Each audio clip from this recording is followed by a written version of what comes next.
Começa agora o 16º debate sobre o julgamento do Mensalão, transmitido ao vivo pelo site de Veja. Participam da conversa hoje o historiador Marco Antônio Villa, o jornalista Carlos Graeb, editor executivo do site de Veja, e o jornalista Reinaldo Azevedo. Você pode participar dessa nossa conversa mandando perguntas e comentários pelo Twitter e respondendo à enquete, que termina hoje, e quer saber se a participação do ministro Teori Zavascki prejudicaria o andamento do Mensalão.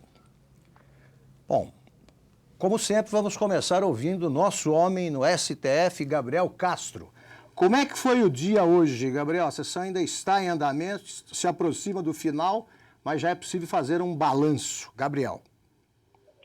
Augusto, é isso mesmo. 6 réus ligados aos núcleos financeiro e publicitário do Mensalão já podem preparar a mudança para o Presídio Federal. O STF confirmou hoje a condenação desse grupo pelo crime de lavagem de dinheiro. Cátia Rabelo, José Roberto Salgado e Vinícius Samarani, do Banco Rural, além de Marcos Valério, Cristiano Paz e Ramon Rollerbach, da SMPIB, muito provavelmente terão uma pena superior a 8 anos de prisão, o que garante o regime fechado. Eles já haviam sido condenados antes por outros crimes, como gestão fraudulenta no caso do Banco Rural e corrupção ativa e peculato no caso do Grupo de Valério. Hoje foram considerados culpados também por lavagem de dinheiro e ainda serão julgados por outros crimes ao longo desse julgamento do Mensalão. O STF condenou também hoje Simone Vasconcelos e Rogério Tolentino, ligados a Valério. Mas especificamente aqueles 6 é que estão com a situação mais complicada. Nunca é demais lembrar que o advogado de José Roberto Salgado é Márcio Tomás Bastos, o mais caro e influente defensor do Mensalão. Como o Salgado não escapou até agora de nenhuma acusação, os 20 milhões de reais pagos a Bastos foram totalmente inúteis. Augusto, ontem nós também comentamos que o STF evitou o agendamento de sessões adicionais para julgar o Mensalão às quartas-feiras pela manhã. Mas, ao menos, o debate sobre o ritmo do julgamento trouxe efeitos. Hoje a sessão foi mais produtiva porque não houve o longo intervalo no meio da tarde e porque o horário foi extendido. A sessão ainda não acabou. Resta ver como fica o andamento dos trabalhos na próxima fase, que trata da venda de apoio político por deputados do PP, PR, PTB e PMDB. Essa etapa, que é decisiva e bastante longa, começa na segunda-feira, Augusto. Perfeito, Gabriel. Muito obrigado. Bom, além disso, alguns votos foram, digamos, mais concisos, né? Começando a rodada. Vila. Eu acho que hoje tem de ser... Bem, primeiro é a sessão mais longa e efetiva, em tempo de trabalho efetivo, do julgamento. Desde o dia 2 de agosto até hoje, essa é a mais longa. Segundo, que não teve intervalo. Uma das razões, inclusive, da extensão e da maior produtividade da sessão. É um meio, acho que, de responder também aquilo que tem sido muito falado, do atraso do julgamento. E como não há sessões extras, ao menos não chegou-se a acordo nesse momento, eu acho que o Aires Brito também, eu acho que ele também está pensando que ele quer participar do julgamento, que é um verdadeiro absurdo, chegar no final do julgamento, se aproximar do final e ele se aposentar. Isso vai ocorrer, como é sabido, no início do mês de novembro. Então, eu acho que ele mesmo está sendo um pouquinho mais ágil. Então, esse é o lado positivo. Por outro, eu acho que, como foi destacado pelo Gabriel, realmente o Márcio Tomás Bastos, acho que quem for contratá-lo agora vai pensar 2 vezes. Porque realmente pagar 20 milhões... Taxa de sucesso. Pagar 20 milhões e terminar numa cela federal não deve ser realmente o melhor cartão de visitas que ele puder apresentar a seus futuros clientes, né? Carlos Graeb. Eu fico feliz de ver que o julgamento tomou um ritmo um pouco melhor hoje, embora ainda haja muita incerteza sobre o desfecho disso. Os ministros ainda não abandonaram completamente o hábito de fazer interpolações e tem um certo fla-flu entre Lewandowski e Barbosa. Eles ainda não deixaram de lado os seus entreveros, mas acho que se retirar o intervalo das sessões, a gente já ganha alguma chance de completar essa história em tempo hábil. Eles próprios ficam mais apressados, né? Ficam com fome. Eu queria lembrar que o Márcio Tomás Bastos andou dizendo que vai repensar o seu trabalho de advocacia. Talvez, ele andou dizendo hoje nos jornais, né?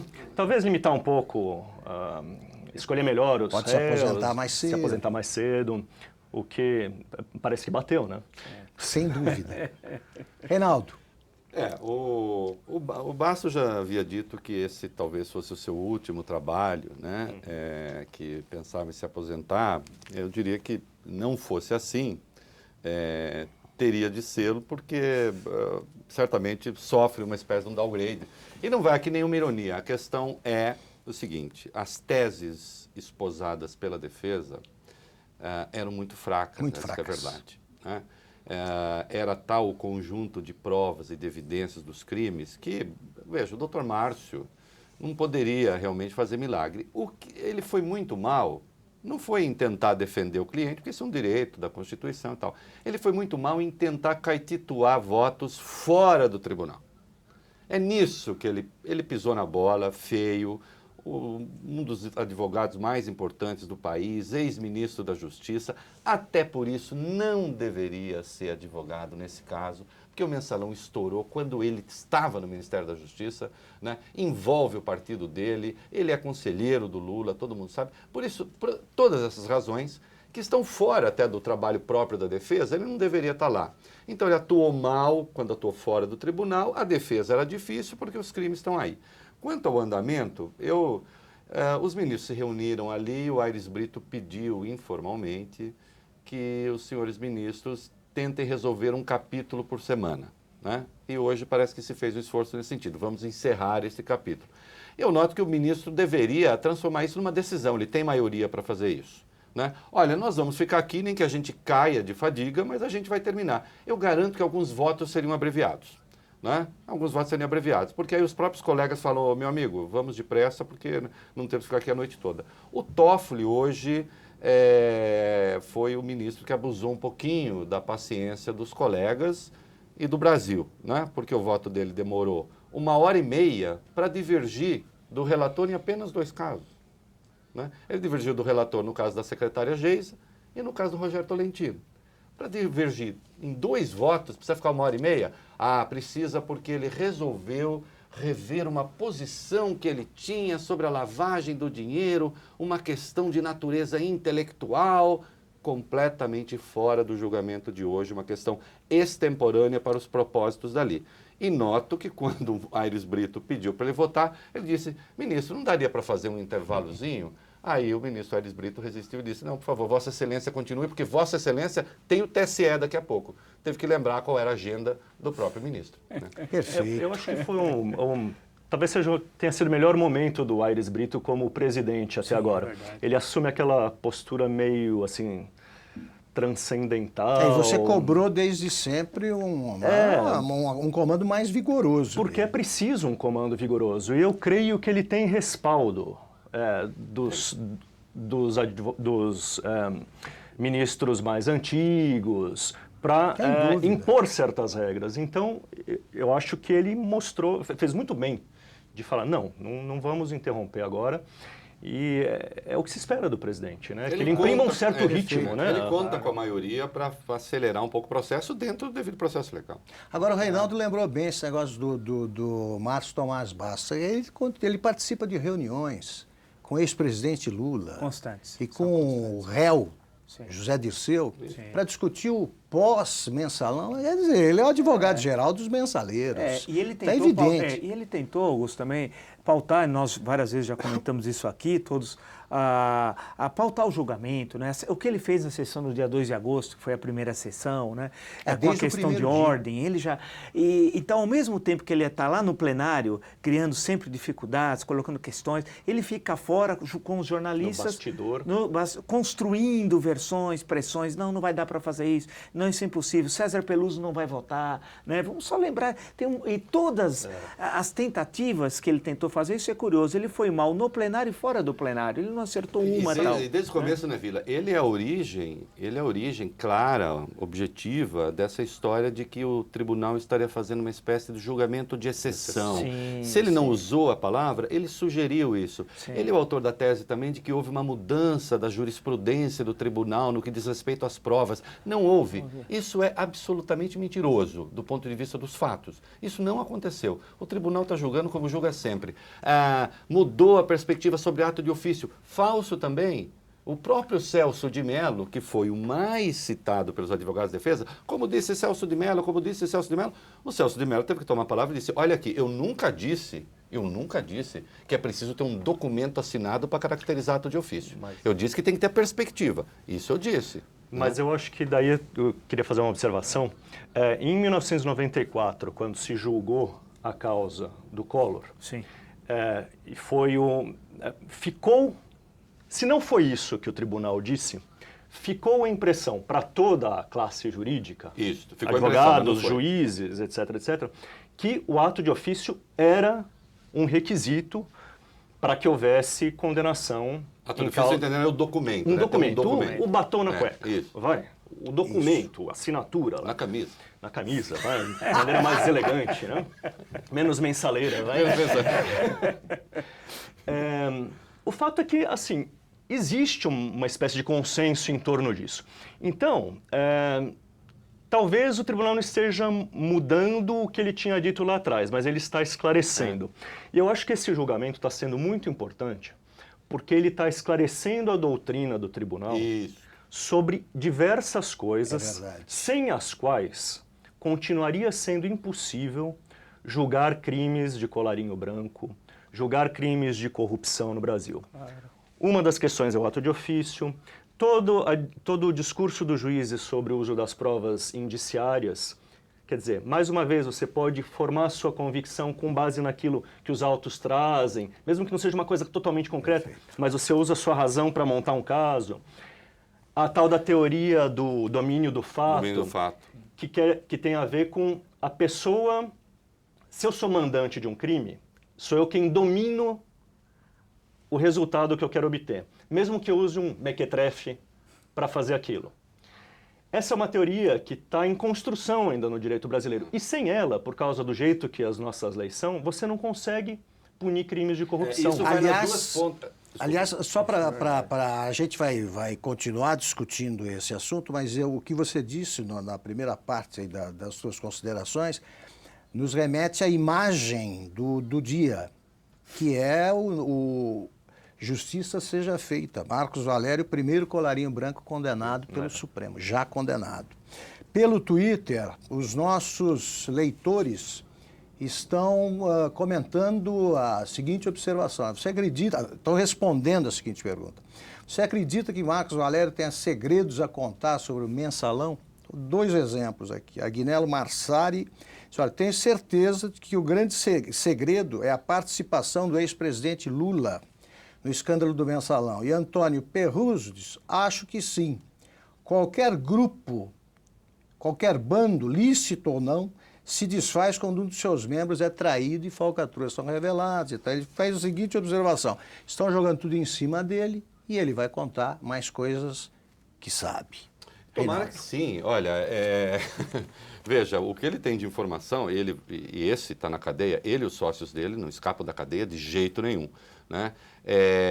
Vamos ver o que vai acontecer. Eu acho que aí depende, Augusto, do que vai acontecer com o núcleo político. Se o núcleo político for condenado também, então caracteriza o seguinte, olha aqui, não havia saída para ninguém, estamos todos juntos e acabou. Foi um pega para capar e fim de papo. Verdade. Se o núcleo político for absolvido, aí sim, aí eu acho que o Valério pode ficar chateado de ter que ter hora para tomar banho de sol enquanto os petistas ficam voejando por aí. Né? Eu queria voltar só uma questãozinha anterior que eu acho que e de acordo com o que diz o Graeb, mas especificando ainda mais um exemplo dado pelo próprio Celso de Mello sobre o ato de ofício, que é o seguinte.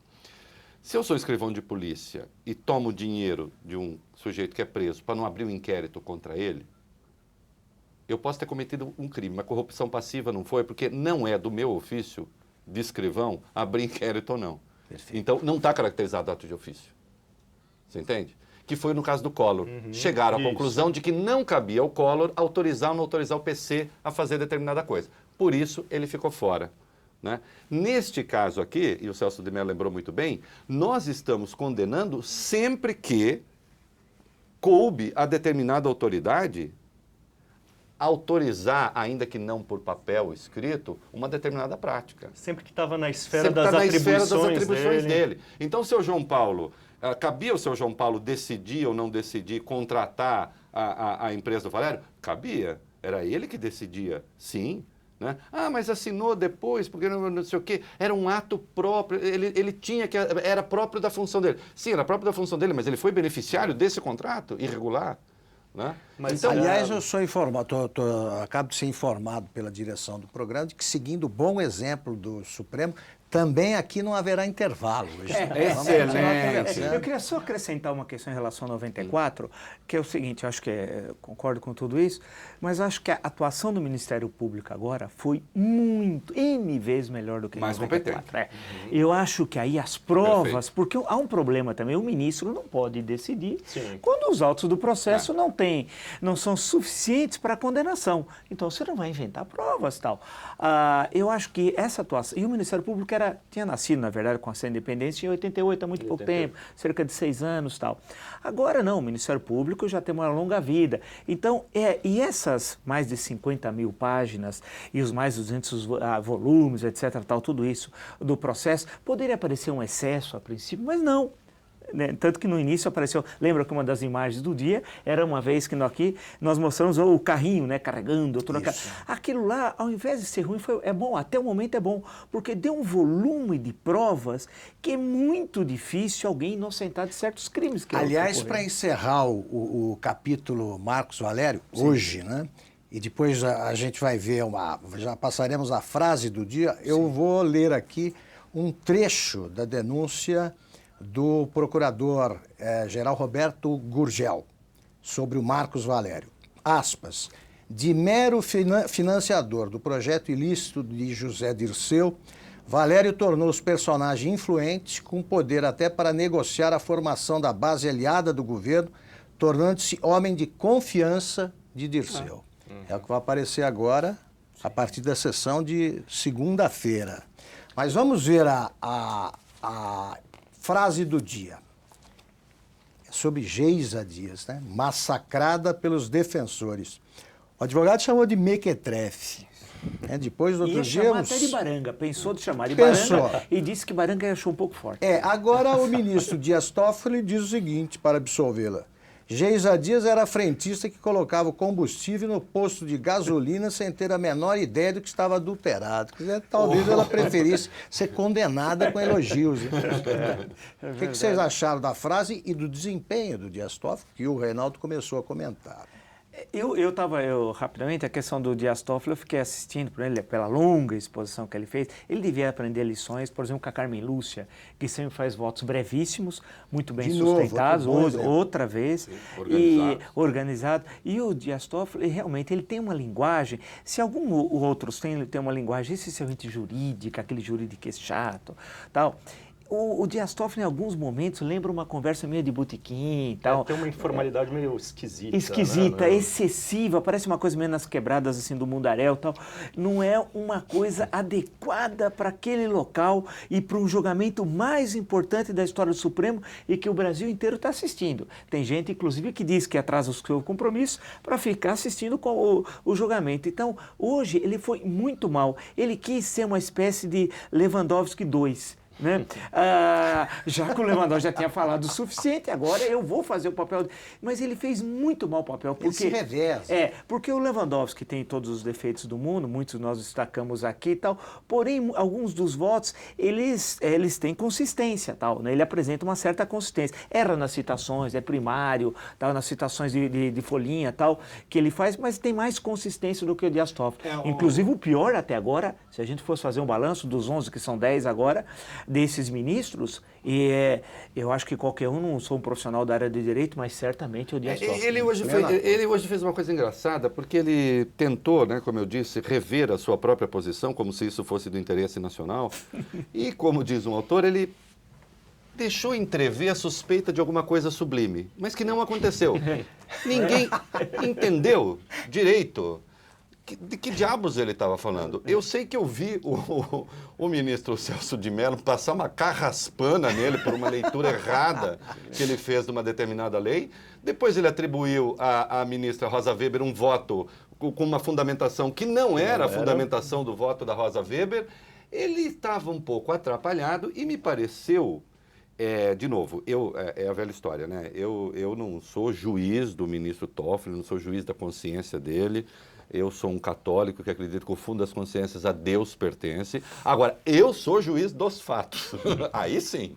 Inclusive, tô aqui para isso. O seu Augusto me chamou aqui para isso. Senão me dá bronca.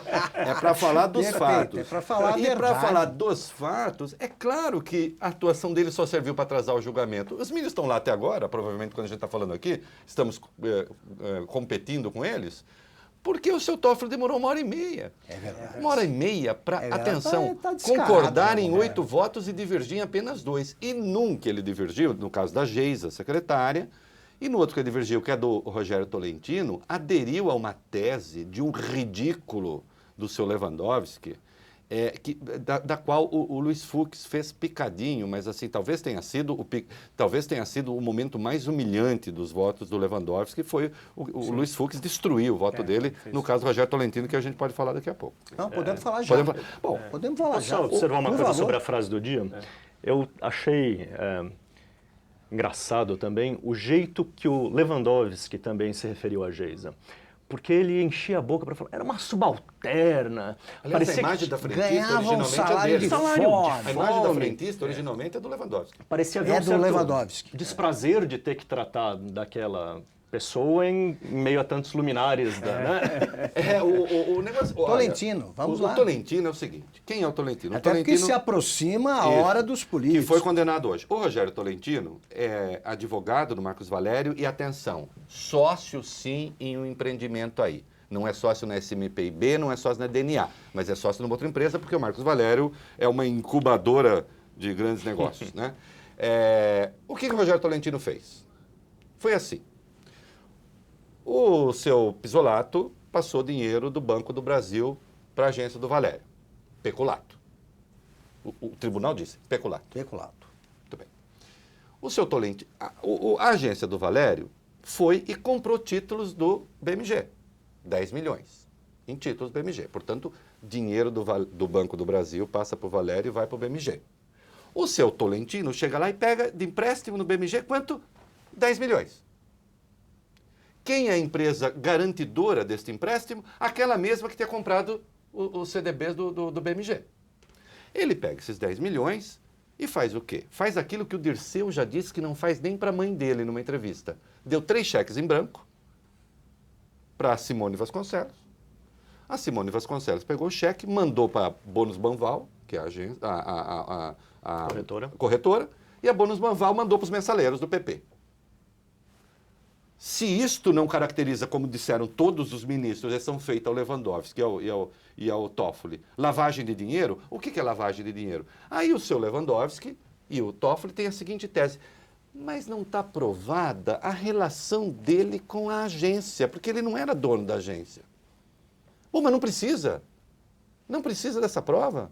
Aí disse, não está provado nesta parte do julgamento. Os ministros lembraram, mas ministro, está provado nas outras partes todas a relação dele com o caso. Ah, não, mas essas são outras partes. Ou seja, o seu Lewandowski tentou, neste momento, transformar uma ação penal em várias. Teve que ser lembrado pelo presidente, Aires Brito, pelo Fux e por outros ministros, de que se trata de uma única ação penal e que o fatiamento é só para facilitar o julgamento. Mas aí, basta o resgate dos fatos para mostrar o que aconteceu. E, sim. É o que estão fazendo os ministros que estão votando com consciência. Em último nessa minha intervenção, mas não por último, porque é a coisa mais importante, ou por último, mas não em último lugar, é o seguinte, o Tolentino é o rapaz que comprou o apartamento da ex-mulher do Zé Dirceu, a dona Maria Ângela Saragossa, antecipando, inclusive, 20 mil reais em espécie, que é como eles gostam, que é uma gente que não confia em cheque. Muito bem. Não confio no sistema financeiro Não confio no nacional. sistema financeiro nacional. É verdade. Muito bem. Esta compra de apartamento é um dos vínculos que o Zé Dirceu tem com o esquema do Valério. Ao dizer que o Tolentino é só um coitado que não tem nada a ver com o seu Marcos Valério, evidentemente está se tentando cortar o nexo e o vínculo entre Tolentino e o esquema Valério. Vai que é uma piada. entrando na lista, na fila dos mequetrefes e tal, Porque o Dias devagar. Toffoli usou só uma... Ele falou uma hora, está provado o que é dito, que é falado, foi falado da época de Valério Duto. A expressão Isso. Valério Duto. Porém, o que é dito por aí falado de mensalão... Que a imprensa chama Que a mensalão? imprensa chama... Não, e isso de comprar apoio, isso nós veremos depois. Quer dizer, ele está dizendo o seguinte, existiu o que ele deixou lá. Ele não sabe nem disfarçar. Ele é um péssimo ator, inclusive. Eu acho que ele nem aquele teatro amador de escola, Não, sabe? não conseguiu. Porque ele está dizendo o seguinte... papel de advogado, foi mal. Ou seja, o Valério Duto que ele estava dizendo, existiu, não tem jeito, está aprovado aí. Agora, mensalão não existe. Até o Valério Duto que ele disse, bom lembrar que tinha começado antes. Tinha começado antes. Remeteu ao PSDB de Minas. Sempre dissemos, ele ensaiou e depois executou um grande espetáculo. Lembrança que o Lewandowski já fez. Olha só, A estratégia do Lewandowski era mostrar que não existem vínculos fortes entre esses núcleos. Que, assim, as coisas, como você disse, né? O Tolentino estava lá, mas não está ligado a isso que a gente está falando. Não, o Tolentino viajou como Valério, lembra, advogado dele. Foi para Portugal junto na reunião de Portugal. Ele foi fazer o quê? Comer pastéis de Santa Clara. Claro. Bom, nós pretendíamos fazer uma apresentação do elenco que vai entrar em cena na segunda-feira, mais detalhada, e pelo tempo não vai ser possível. Mas eu queria que nesta rodada final a gente falasse do time, né? Que entra em campo. Pedro Correia, Pedro Henry, Roberto Jefferson, Valdemar Costa Neto, Bispo Rodrigues e José Borba. Eu me lembro da voz do... Esse sim, bom ator. Sim. Roberto Jefferson. Pedro Henry! Pedro Henry. Né? Aquela turma vai entrar agora aí no palco. Sai daí, Zé! É isso aí. Queria nessas considerações finais que a gente antecipasse o espetáculo. Como você disse, Vila, as tensões... Claro. Vão crescer. Vão crescer, com certeza. E teremos aí, quer dizer, eu acho que realmente que time, né? Dá medo até, né? Parece uma horda bárbara cercando Roma, Alarico. Ainda bem que não são 11. É uma coisa tenebrosa. Agora, e saber que essas pessoas tiveram enorme poder na República tal, né?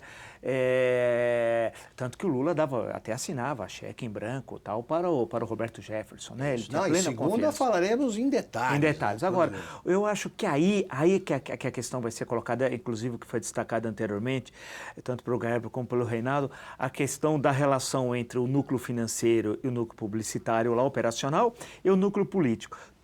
Pelas condenações, não vai ter jeito de livrar o núcleo político. Não. Pelo que foi visto até agora, pelas interpretações das relações de informação de quadrilha, lavageira, comissão ativa, não tem jeito. Então essa pessoa de Marcos Varela começa a cantar, falar, isso é muito difícil. Aí que a temperatura vai aumentar, porque as pressões vão aumentar, e o ex-presidente Lula, que parece que tem como atividade principal agora coagir ministros e pressionar os ministros, vai estar presente, 24 horas por dia, porque ele sabe que aí, esse é o grande momento. Quando entrar no núcleo político que ele quer salvar, ele já disse, o Zé Dirceu, de qualquer jeito tal, né? E além do Delúbio, o Genuíno. Os outros ele pode jogar no mar, ele pouco se importa tal, mas ele está preocupado com esse. Então começa com esse julgamento desse núcleo político e dificilmente eles serão absolvidos. Graeb. Eu queria completar um raciocínio que eu tinha começado lá atrás, que eu acho que esse julgamento do Supremo, o julgamento que está acontecendo, ele é importante por se tratar do mensalão, mas é importante porque o Supremo está formando uma doutrina para punir corruptos. Vai servir para este julgamento e vai servir para o próximo. Por que os corruptos não vão para a cadeia? Porque é difícil em crimes tão complexos, o Fux falou, os crimes são de grande complexidade. É difícil nesse tipo de crime você mostrar os vínculos entre as partes. E eles estão criando uma caixinha de ferramentas que permite para os juízes dizer, não, esse cara não temos o batom na cueca ou na camisa, mas a gente pode construir aqui uma lógica que demonstra que este político, né, está implicado nesse crime que aconteceu aqui. E eu acho que, pela lógica do que aconteceu até agora, caminhamos para virão grandes tristezas para os políticos que vão... Perfeito. É como a gente tem dito, né? Não muda o país imediatamente, mas é um ponto de inflexão. É um ponto de inflexão. É importantíssimo. Reinaldo. Olha, como, enfim, nós dissemos aqui, a coisa pega fogo agora, né? Porque, evidentemente, o julgamento do núcleo político remete à personagem principal desse julgamento, que se chama José Dirceu, né? Se os políticos estão condenados, vão ser condenados, e eu acho que vão, né, por corrupção passiva, eu acho que vão, exceção feita pelo Toffoli e pelo Lewandowski, que vão dizer que, primeiro vão dizer que o voto não caracteriza ato de ofício, se voto é ato de ofício ou não, né? Vou repetir o que disseram. Se eles já tem um estudo feito, aliás, pelo atual relator da CPI do Cachoeira, né? Demonstrando que os partidos eram fiéis e, portanto, não precisavam daquele dinheiro e tudo mais. Eu acho que os ministros não vão cair nessa conversa, porque aí vai virar aquela mesma história do... Olha, não importa a finalidade do dinheiro, você foi fazer caixa de campanha, você foi fazer, pegou e enfim... E está relacionado à sua atividade, né? Você condiciona a sua atividade de político ao recebimento desse dinheiro. E, portanto, está caracterizada a corrupção passiva. Estando caracterizada a corrupção passiva, está caracterizada a corrupção ativa, né? Aí não tem jeito. E isto, que é o crime de que é acusado o Zé Dirceu, além de formação de quadrilha. Então, acho que a pressão... Agora vai começar, digamos, a fase da gritaria. Até agora, tudo que a gente viu foi uma conversa de moças. Eu acho que a discussão agora vai realmente esquentar. Estávamos na antessala. Perfeito. Né? Bom, resultado final da enquete. 90% dos que nos acompanham acham que se o ministro Teori participar do julgamento do mensalão, o bom andamento dos trabalhos será prejudicado. 10% acham que não. Termina aqui o 16º debate sobre o julgamento do mensalão, transmitido ao vivo pelo site de Veja. Muito obrigado, Reinaldo, Graeb, Vila. Segunda-feira estaremos de volta agora com os políticos. Até lá.